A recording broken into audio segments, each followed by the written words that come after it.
Hey, how's it going? Dave 2D here. So the Blackberry KEY2 launched recently, and it's a device that people have mixed feelings about. On one hand, they are like the OG smartphone brand. These guys are the first people to make that truly relevant smartphone, the original Blackberries, and people have very fond memories of the keyboards and stuff like that. But on the other hand, this is a very dated brand, not because of the hardware or the software or anything like that, but because of the brand and how things shaped out for them. People don't really look at BlackBerry as like a beacon of innovation. That's just how the cookies crumbled for them. So I'm someone who used the original Blackberries quite a bit for work. I never like loved the brand or anything like that, but I liked the physical keyboard. But ever since I moved to virtual keyboards on like iPhones or Android phones, I never really missed the physical keyboard. So I wanted to know, is this device really all it's shaped out to be? Because we look at the paper specs, it's not all that impressive.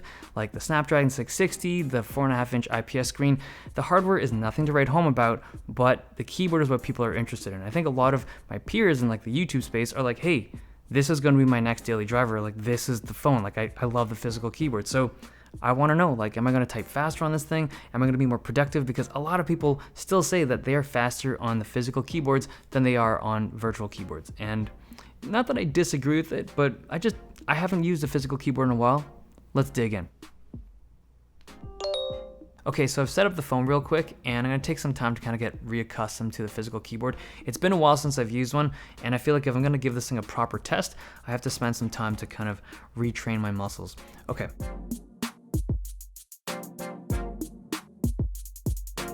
All right, so it's been around 12 minutes of using this thing, and I gotta be honest, I feel slower on this thing than I remember. Not that I was super fast or anything before, but I feel quite crippled on this physical keyboard. Hopefully it does pick up. I will say though, there's definitely some advantages, like the tactility is nice, be able to feel the keys, I like that again, but speed is just not there right now.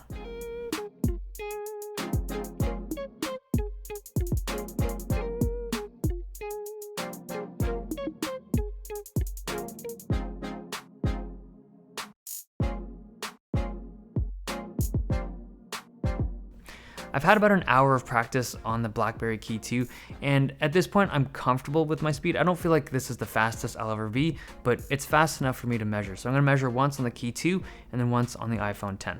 And the test I'm doing is really not scientific. I'm just gonna be typing the phrase, "the quick brown fox jumps over the lazy dog," as many times as I can in 1 minute. Okay, so for both of these phones, I was getting around 7 sentences in that 1 minute.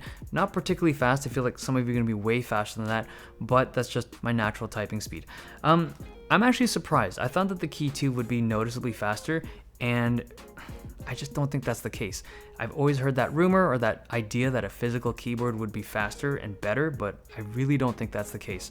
I will say though that the tactile keys makes it easier to touch type. Like as I was using this, I could feel like my muscle memory, it's easier to kind of feel the keys and just use it like that if you don't want to look at the screen or if you can't look at the screen.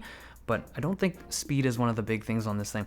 I do think that there's a degree of precision or just like accuracy that comes with being able to feel the keys, but not speed. Okay, that's basically it. Between a physical keyboard and a virtual keyboard, I really don't think there's a difference in speed. Okay, hope you guys enjoyed this video. Thumbs if you liked it, subs if you loved it. See you guys next time.